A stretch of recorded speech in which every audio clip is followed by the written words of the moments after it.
We've got a caller, Joe. I have a question. Those examples that you showing of the brain being mapped, are those done post-mortem? Yes, if they are. If it is, then it's very inconclusive. No, not inconclusive. Yes, not at all. Yes, and that paper was a beautiful piece of work. I was so impressed when I saw it. They had like built-in controls to show that this area of the brain is not influenced by fluctuations in hormone levels in adulthood. And that paper was so good, it got published in Nature. That's the most prestigious journal in the world. Very hard to get published in Nature. Okay. Plus, that work has been repeated. If we look at the subsequent slides, this is more of the data from that first study. On the far left, you can see all the typical males, then homosexual males, then typical females, and on the far right were the male-to-female transsexuals. Okay, we're looking there at the volume of this nucleus. In the next slide, which is a second study. That first study was done in 1995. This one was done in the year 2000. And let's see, again, on the upper left-hand corner is a typical male. To the right of that is the typical female. And lower left is a typical homosexual male. And you can see again. And we're looking at this nucleus now using a different endpoint. We're looking at somatostatin, which is the neurotransmitter made by the postsynaptic cells. The first one was looking at the neurotransmitter from the presynaptic cells. The same cell, same nucleus. Same nucleus, correct. Same nucleus. Yeah, okay. yeah, right, exactly. And then in the lower right-hand corner is the male to female brain. And on the next slide, we're looking at these bar graphs, and this is amazing because that dot that I've got the arrow pointing to is showing the size of this nucleus in the one and only brain so far that we've looked at from somebody who's a female to male. And look at the size of this nucleus that we think governs or has something to do with sexual identity. This female to male is right there, smack dab in the middle, with all the rest of the guys. Yeah, with the typical male, the typical heterosexual absolutely. Male. Yes, yes.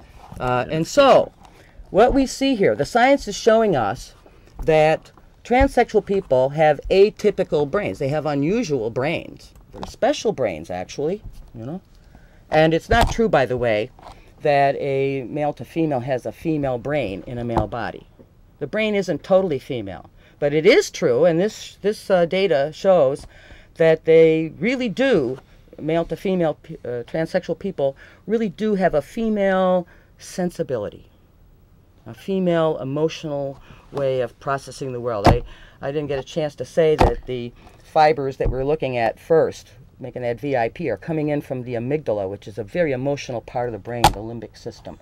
The hypothalamus is a very incredible area of the brain that is responsible for so many life-sustaining things, and it also is intimately interconnected with the limbic system, which is the emotional part of the brain that reaches its highest development in mammals, this ancient limbic system. And we are looking here, this nucleus, at the connection, one of those important connections between the amygdala and the hypothalamus, the emotional brain and the part of the brain that governs sexual feelings.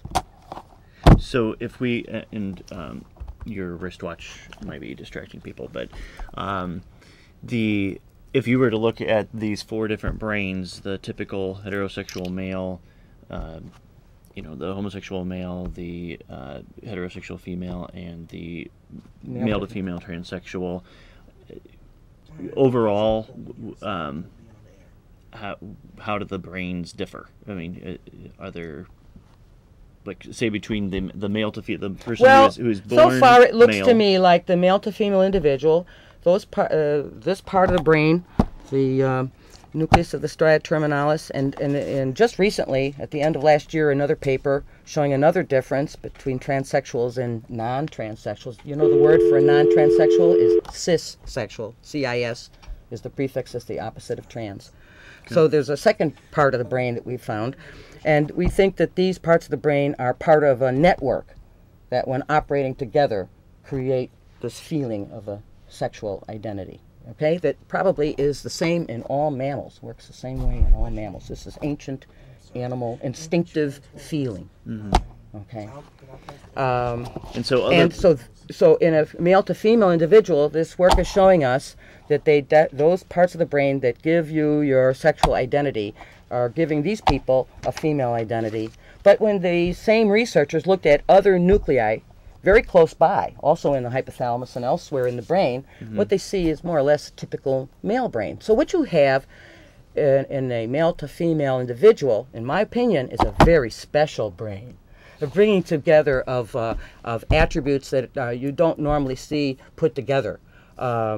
So, for example, here you would have somebody, a male to female individual, with a female sensibility and emotionality, maybe, you know, but would also have those cognitive skills and the physicality of a typical male. I mean, this is an incredible combination of attributes. This is something to be celebrated, not persecuted. we've got time for one more call. Paula? Hi, this is Paula, Northwest Chicago. Well, I just want to put this on an elevation of spiritual integrity. And I just want to say we are androgynous, which means to hold that we are both male and female.